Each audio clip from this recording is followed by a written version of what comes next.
অনুষ্ঠান আয়োজন দেখভালের জন্য। বিএনপির প্রত্যাশা এই সংবর্ধন অনুষ্ঠানে 20 লাখের বেশি মানুষ জড়ো হবেন। চিকিৎসার জন্য 2008 সালের 11 সেপ্টেম্বর লন্ডনের উদ্দেশ্যে পরিবারের সদস্যদের নিয়ে ঢাকা ছাড়েন তারেক রহমান। এরপর 1 মিনিটের জন্যও দেশের মাটিতে পা রাখতে পারেননি তারেক রহমান। আসন্ন নির্বাচনে বগুড়া 6 আসন থেকে নির্বাচন করবেন তিনি।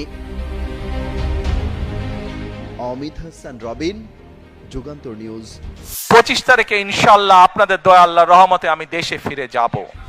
বাংলাদেশ জাতীয়তাবাদী দলের ভারপ্রাপ্ত চেয়ারম্যান তারেক রহমান লন্ডন থেকে দেশে ফিরছেন বৃহস্পতিবার। দেশে ফিরে আপাতত তিনি স্পেশাল সিকিউরিটি ফোর্স সুবিধা পাচ্ছেন না, তবে তার নিরাপত্তায় কভার্ট অ্যান্ড ওভার্ট নিরাপত্তা ব্যবস্থা প্রণয়ন করেছে আইন শৃঙ্খলা রক্ষাকারী বাহিনী। রেড, ইয়েলো ও হোয়াইট এই 3 জোনে ভাগ করে সাজানো হয়েছে নিরাপত্তা ছক। ইনার কর্ডনে দায়িত্ব পালন করবেন চেয়ারপারসনের সিকিউরিটি ফোর্সের সদস্যরা। অন্যদিকে আউটার কর্ডনে থাকবে আইন শৃঙ্খলা বাহিনীর বিভিন্ন ইউনিট। তার নিরাপত্তায় পুলিশ, র্যাব ও বিজিবির পাশাপাশি মোতায়েন থাকবে সেনাবাহিনীও। খিলক্ষেতের 300 ফুট এলাকার যে স্থানে তারেক রহমানকে সংবর্ধনা দেওয়া হবে সেই স্থানটি করা হবে সুইপিং। একসঙ্গে সুইপিং করা হবে রাজধানীর এভারকেয়ার হাসপাতালও। টাই এলো ইনোভার, যেন আপনি লাইফে থাকেন রেডি প্রতিদিন। Innova, designed for now. সূত্র জানায় তারেক রহমানের নিরাপত্তা নিশ্চিতে সরকারের উচ্চ পর্যায় থেকে সর্বোচ্চ নিরাপত্তামূলক ব্যবস্থা নেওয়ার জন্য এর মধ্যে বেশ কয়েকটি বৈঠক হয়েছে। বৈঠক করেছে আইন শৃঙ্খলা রক্ষাকারী বাহিনীর বিভিন্ন ইউনিট এবং সিএসএফ। মঙ্গলবারও ঢাকার মেট্রোপলিটন পুলিশ এবং বিএনপির পক্ষ থেকে নিরাপত্তা সংক্রান্ত একাধিক সমন্বয় সভা অনুষ্ঠিত হয়েছে।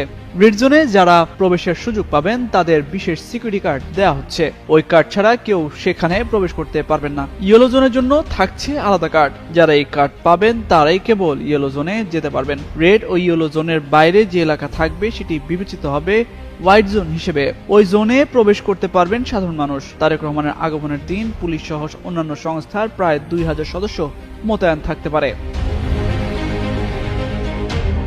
স্বরাষ্ট্র উপদেষ্টা অবসরপ্রাপ্ত লেফটেন্যান্ট জেনারেল মোহাম্মদ জাহাঙ্গীর আলম চৌধুরী সোমবার আইন শৃঙ্খলা সংক্রান্ত উপদেষ্টা পরিষদ কমিটির 18তম সভা শেষে সাংবাদিকদের বলেছিলেন, তারেক রহমানের দেশের নিরাপদ আগমন নিশ্চিত করার জন্য ইতিমধ্যে সর্বোচ্চ নিরাপত্তা ব্যবস্থা নেওয়া হয়েছে। সরকার জননিরাপত্তা বজায় রাখতে প্রতিশ্রুতিবদ্ধ।